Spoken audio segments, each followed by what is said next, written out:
The Legend of Zelda Breath of the Wild is a game that I disliked that everyone else loved. And disliked even feels like somewhat of a harsh word. It's more so a case of being disappointed or let down.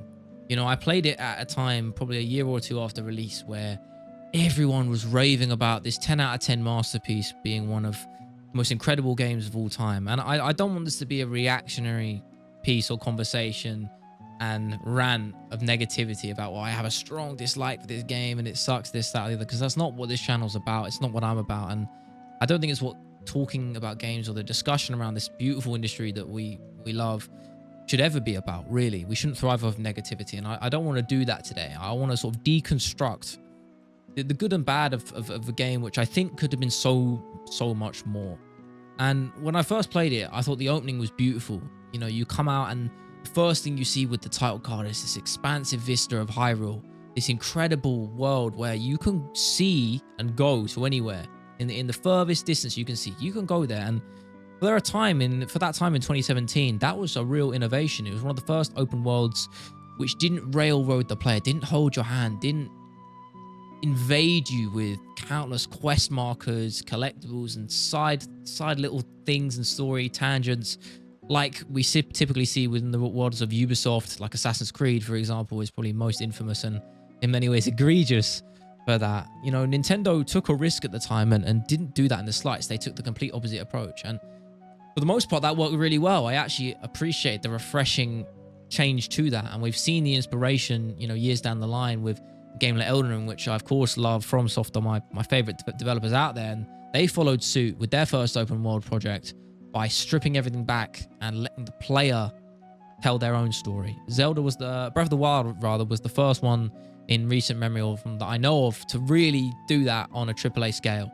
And going forth for that on a mechanical level, you know, that's one of the strongest parts of Breath of the Wild, is the experimentation with the tools they've put together. You know, that you can combine the bomb physics with the physics of the world, like being able to create an airlift with a campfire and then use your parachute or glider and fly up to a higher place. It's little details like that that make the mechanical side of the game an incredible sum of its parts. Baldur's Gate 3 is another perfect example of that with its tool set, and which allows the player complete flexibility, freedom, and creativity.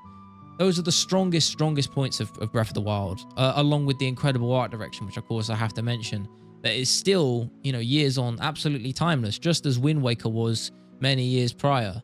You know, that's what good direction does. It holds up and it's sustainable and looks great even now, years on. Breath of the Wild ticked all of those boxes. But I think my biggest problem with Breath of the Wild is from an exploration perspective. It's a game that's as wide as an ocean and deep as a puddle. And that might sound a bit hyperbolic or harsh, and I don't necessarily intend it to be, because there could be so much more there. That is more coming from a place of frustration, as I said earlier. Because with exploring in Breath of the Wild, and I actually think in many ways you run into the same problem in a game like Elden Ring, which is why I prefer some of FromSoft's other titles like Dark Souls 3, because they're more tighter, linear, and condensed packages. Problem with Elden Ring and Breath of the Wild is the exploration never feels fully rewarded. Never feels like you're getting something out of exploring that distant cliff, that distance bit of fog in the distance, that big mountain. Yes, there is appeal in the journey and making it to that point, but along the way and even at the end of it, it doesn't feel like you've got something sustainable out of that. Even if it's a sustainable upgrade, like extra hearts for Link or something like that, it never feels earned. 9 times out of 10 within Breath of the Wild, what you get is a shrine, which are sort of puzzle sections or combat sections, which are copy and pasted for the combat, and for the puzzles, they get quite tedious after a while. And the main reason that is the visual style. The visuals of these shrines are identical. They all look very much the same, and they obviously built that way to save time. So I understand it from that point of view.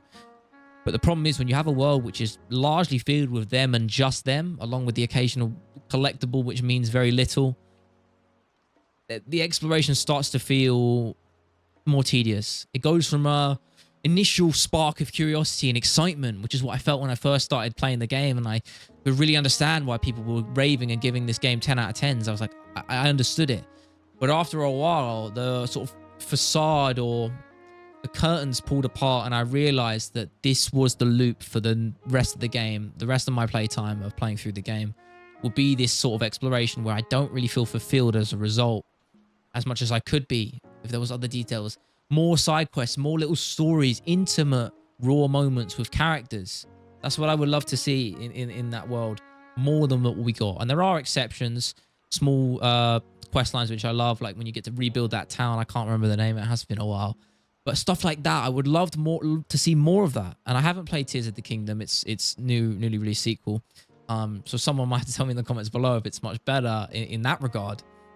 I just wish Breath of the Wild had more. And that was where I was baffled about these 10 out of 10 reviews, because I feel like there's some real gaping flaws with it. And, you know, another side of things, stuff like weapon durability, which I know people have harped on about that. It's almost like an obvious bone to pick at. And even the strongest Zelda fans aren't enjoyers of the weapon durability system.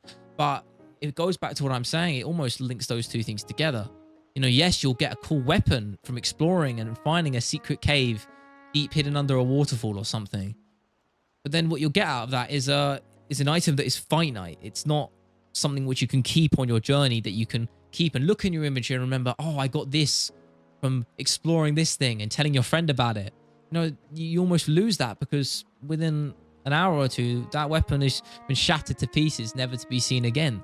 And that moment, that memory you have attached to that piece of equipment, that powerful item which you've earned yourself by exploring and taking the creative initiative to explore these hidden nooks and crannies of the world, that whole incredible feeling is just snapped away by a weapon durability system which shouldn't be there. I mean, games for me are always about being fun. That should always be the priority with any game, in my opinion. And there are different ways to do that, whether that's through telling stories or through incredible game design and mechanics. But regardless of how you do it, the objective should never be the opposite of that, or taking away from that experience. And that's what having that weapon durability system does. It completely takes away from what makes a game fun and detracts from the overall experience. It adds nothing positive. And that's why I know I said I wouldn't ramble on about that system, but I really do think it's flawed, which is a shame. Because again, as I said, the game is so close to being absolutely brilliant. And in a lot of ways, as I mentioned earlier, it absolutely is, with its art direction, with its innovative freedom to explore given to the player, which no game was doing at the time in the AAA space at all, and on that scale. So I will forever give them plaudits for that. I just wish it could be so much more.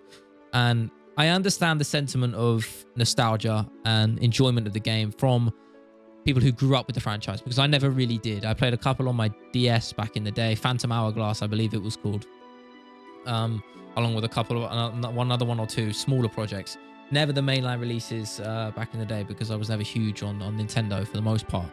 So, you know, I can understand people having a more attachment to the franchise than me, but I like to think because of that, I can offer somewhat of a neutral perspective.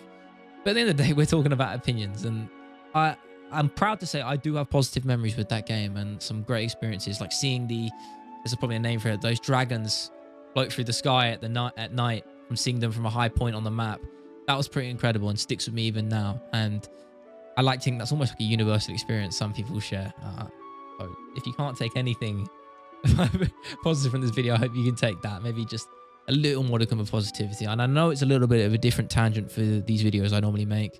I try and remain positive, and I like to dissect the games that I love. And as I said, in many ways, Breath of the Wild is one that I do love. I just wish it could have been so much more, because it very nearly was. But I appreciate you. Thank you so much for listening to me ramble for just a little bit longer, 10-15 minutes out of the day. I very much appreciate it. Trying to foster a little community here of just chatting about the games and the industry, which I absolutely adore, and I hope all of you do as well. So thank you for listening, and I'll see you pretty soon.